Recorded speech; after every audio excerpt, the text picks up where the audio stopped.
نظامیدین یعقوبوف وکیل مدافع تاجیک پس از 10 سال کاری ادوکاتی تصمیم گرفته است ترک پیشه کند. حالا در جستجوی کاری دیگر است، چون به قول نظامیدین وکیلی به یک کسب بی‌قدر و کم درآمد و اکثرا بی‌حاصل تبدیل یافته است. نظامیدین را پیش از همه به نتیجه انجام یافتن تلاش‌هایش برای حمایت فردی زیر حمایتش در دادگاه رو افتاده کرده است و دیگر تحمل شنیدن این طعنه را ندارد که از دست ادوکات‌ها دیگر چیزی نمی‌آید.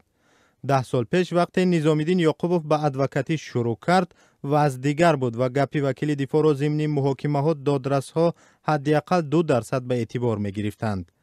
اما در 3 سال اخیر به قول وکیل دفاع تاجیک دیگر دلیل و وجه‌های ادوکات‌ها در محاکمه ها به اعتبار گرفتن نمی شود و از همین سبب باوری مردم به ادوکات به پایین‌ترین سطح رسیده است. او گفت وقتی که کاری موثر نتیجه نمیده هیچ کار لازم نیست کارش. خود بیشتر در بین خلق یک چی میگن که ادوکات چی در کره عموما مجبور میشن بعضی‌هاش جنایتی که مخصوصا وزمینن عمودا مجبور شون میکنن که ادوکات بگیرن، یعنی خیلی برای فرمان میگه مگر به زبان روسی میگن ادوکات میگیرن، یعنی که مردم هم دیگه با ادوکات برای چی نمیگیرن. این وکیل دفاع تاجیک میگوید وقتی خویشاوندان متهم به جنایت در دادگاه خودشان میبینند که چگونه دادرس‌ها دلیل‌های وکیلان را به این نوبت نمیگیرند، وکیل دفاع به نظرشون یک شخص مینماید که فقط پول میگیرد و هیچ کاری از دستش نمیآید.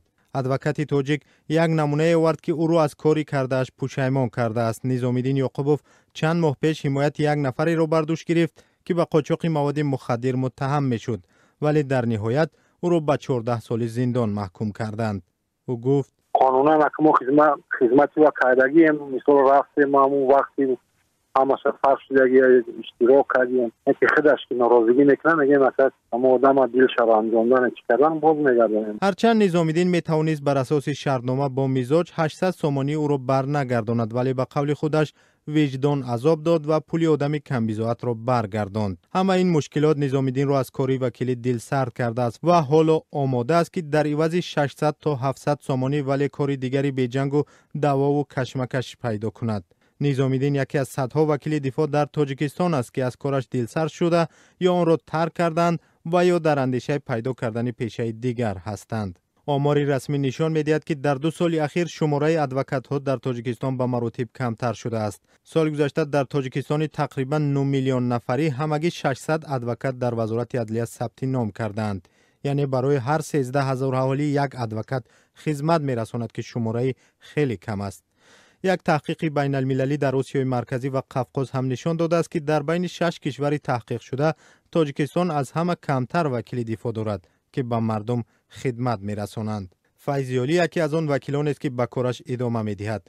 او در صحبت با رادیو آزادی آماری را آورد که به قول خودش نشان دهنده واضح بی‌اعتنایی به حرف و دلیل و وجه‌های ادوکات است. با قول فیضیالی سال 2017 در تاجیکستان هنگام مرافعه‌های دادگاهی فقط 0.01% متهمان حکم سفید کننده گرفتند و یا انیقترش بیگناه اعلان شدند. یعنی در بقیه پرونده ها حرف ادوکات ها برای دادرس ها اکثرا ارزش نداشتند. با نظر داشت چنین تمایل به قول فیضیالی بعضی از همپیشگان او رسالت اصلیشان را از دست دادند و به یک میانه رو میان نزدیکان گمانبر و مفتش و دادرس ها تبدیل یافتند. فیضیالی میگوید با کاهش نقش ادوکات بی‌عدالتی زیاد شده است و دادگاه ها برای اندک جنایت حکم طولانی میدهند. کارشناسان میگویند نقش ادوکات ها در جامعه 3 سال پیش بعد آن کم رنگ شد که قانون درباره ادوکاتوره را تغییر دادند.